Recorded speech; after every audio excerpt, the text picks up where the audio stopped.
पिछले क्लास में हम लोग शेप का यूज करते हुए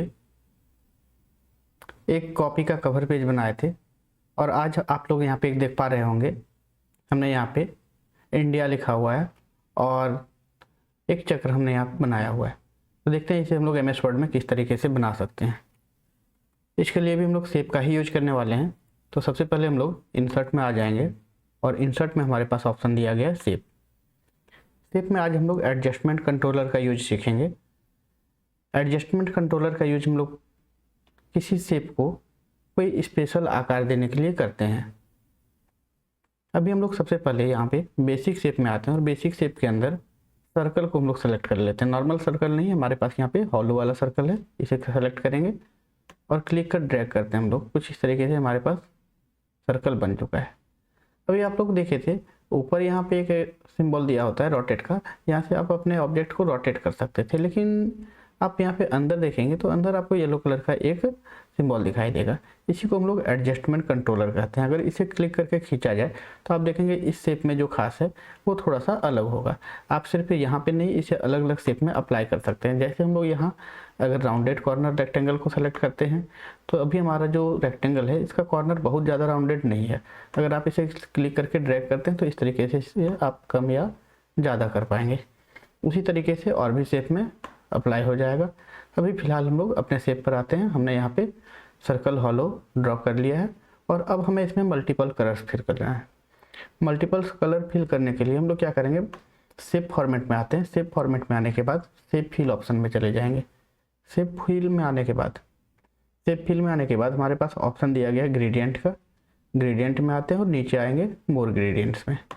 मोर ग्रेडियंट्स पे क्लिक करेंगे। इस पर क्लिक करने के बाद आप यहाँ पे ऑप्शन देखेंगे वापस से ग्रेडियंट फिल का। आप यहाँ पे इस वाले हिस्से को अगर ध्यान से देखें तो शेप फॉर्मेट आया हुआ है। शेप फॉर्मेट में हमारे पास एक ऑप्शन दिया गया है ग्रेडियंट फिल। ग्रेडियंट फिल पर क्लिक करते हैं। अब क्योंकि लास्ट टाइम मैंने यहाँ पे सेलेक्ट किया था तो यहाँ पे मेरे पास कलर ऑटोमेटिक आ गया। आपके केस में ऐसा नहीं होगा। आपके केस में रैंडम कोई सा भी ऐसा कलर वगैरह आपको दिखाई देगा। तो आपको क्या करना है, यहाँ पे आप टाइप को रेडियल नहीं रखेंगे, रेडियल की जगह पे आपको सेलेक्ट कर लेना है लीनियर। और लीनियर में भी आप यहाँ आते हैं तो यहाँ पे आपको ऐसा वाला सेलेक्ट करना है जिसमें ऊपर अलग कलर और नीचे अलग कलर दिखाई दे रहा हो। इस पर क्लिक करते हैं। अब यहाँ पे आपको 3 पॉइंट की जगह पे कई सारा पॉइंट देखने को मिल सकता है। अगर हम लोग यहाँ पे डबल क्लिक करें तो इस तरह से हम लोग पॉइंट बढ़ा भी सकते हैं।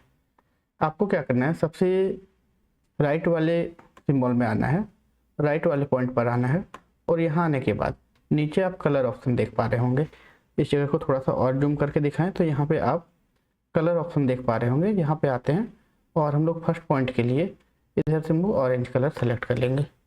उसी तरीके से हम लोग ये सेकंड वाला जो पॉइंट है इसे सेलेक्ट करते हैं। ऑलरेडी इसमें वाइट कलर किया हुआ, अगर नहीं रहता तो यहाँ पे आप वाइट कलर क्लिक कर लेते। थर्ड पॉइंट, अब मुझे इसकी कोई ज़रूरत नहीं है तो इसको क्लिक करके हम लोग बाहर की ओर खींचेंगे, ये हट जाएगा। हटाने के लिए आप सेलेक्ट करके यहाँ पे रिमूव ऑप्शन पर भी क्लिक कर सकते थे। अब ये लास्ट पॉइंट है, इसे हम लोग सेलेक्ट करते हैं और वापस से कलर ऑप्शन में जाएंगे और यहाँ से हम लोग सेलेक्ट कर लेंगे ग्रीन। अब अगर हम लोग अपने पेज में देखें तो ये हमारा हिस्सा बनकर तैयार हो चुका है। आप चाहें तो अभी भी इसे थोड़ा बहुत एडजस्ट कर सकते हैं।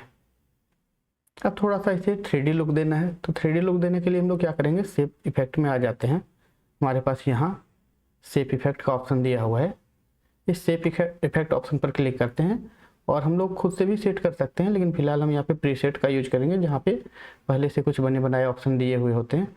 हम लोग इनमें से किसी एक पर क्लिक कर लेते हैं। जैसे मैंने यहाँ सेलेक्ट किया प्रीसेट 2, सेलेक्ट करते ही हमारे शेप को आप देखेंगे तो ये थोड़ा सा 3D में हो चुका है।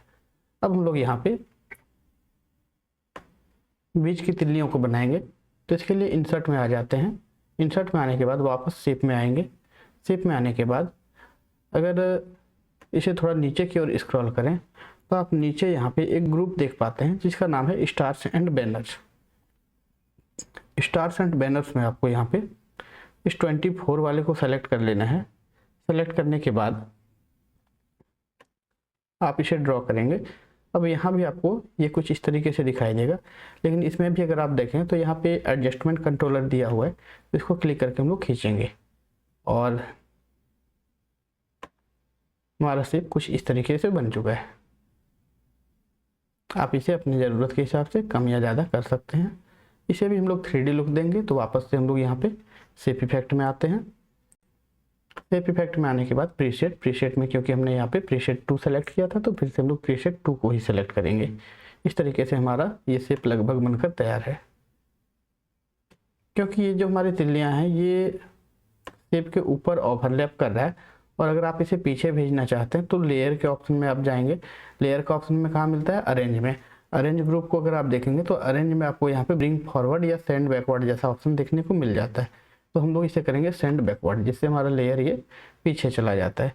अभी आप देखेंगे ये जो ओवरलैप कर रहा था वो दिखाई नहीं दे रहा है।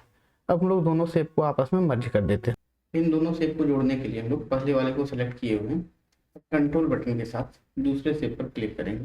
दोनों ही शेप सेलेक्ट हो चुका है। वापस हम लोग यहाँ पे अरेंज ग्रुप में आते हैं। अरेंज ग्रुप में हमारे पास ऐसा एक सिंबल दिया हुआ रहता है जिसे हम लोग ग्रुप के नाम से जानते हैं, ग्रुप ऑब्जेक्ट। यहाँ आते हैं और हम लोग ग्रुप पर क्लिक करेंगे। जैसे हम लोग ग्रुप पर क्लिक करते हैं तो ये जो हमारा शेप है ये दोनों आपस में ज्वाइंट हो चुका है। अगर अब हम लोग यहाँ पे इसे मूव करें तो हम लोग देखेंगे दोनों ही एक साथ मूव हो रहा है। और अगर हम लोग इसे रिसाइज भी करना चाहें तो रिसाइज भी कर सकते हैं। और वापस से शेप इफेक्ट में प्रीसेट्स का यूज करते हुए आप फिर से कोई अलग शेप यहाँ पे दे सकते हैं कुछ इस तरीके से। वापस कंट्रोल जेड करते हैं, मुझे नॉर्मल शेप रखना था। अब नीचे टेक्स्ट लिखना है। तो टेक्स्ट लिखने का तरीका जैसा कि पिछले क्लास में भी आप लोगों को बताए थे, या तो आप शेप में आकर यहाँ से टेक्स्ट बॉक्स ले लेंगे, या फिर आपके पास यहाँ टेक्स्ट ग्रुप दिया हुआ है जहाँ टेक्स्ट बॉक्स पर क्लिक करेंगे और ड्रॉ टेक्स्ट बॉक्स पर क्लिक कर लीजिए। इस तरीके से क्लिक कर हम लोग यहाँ पे ड्रैग करते हैं तो हमारे पास ऐसा है टेक्स्ट बॉक्स बन गया जहाँ हम लोग टेक्स्ट टाइप करेंगे। हमने यहाँ पे टेक्स्ट लिख लिया है। आप चाहें तो इसे सेलेक्ट करके कंट्रोल शिफ्ट ग्रेटर देन से बड़ा कर सकते हैं, या आप यहाँ से भी फॉन्ट साइज बड़ा कर सकेंगे। हालांकि हम लोग इसे दूसरे तरीके से भी देखेंगे। अब फॉन्ट स्टाइल को हम लोग यहाँ पे चेंज कर देते हैं और आ जाएंगे शेप फॉर्मेट में। शेप फॉर्मेट में आने के बाद शेप फिल में नो फिल करना है, शेप आउटलाइन में नो आउटलाइन करना है। और अब आप यहाँ वर्ड आर्ट स्टाइल देख पा रहे हैं। वर्ड आर्ट स्टाइल में टेक्स्ट इफेक्ट के नाम से एक ऑप्शन दिया हुआ है। इसमें सबसे नीचे आने आपको ट्रांसफॉर्म मिलेगा, और ट्रांसफॉर्म में रैप के अंदर जो पहला ऑप्शन आपको दिखाई देगा स्क्वायर, इस पर क्लिक कर लेना है।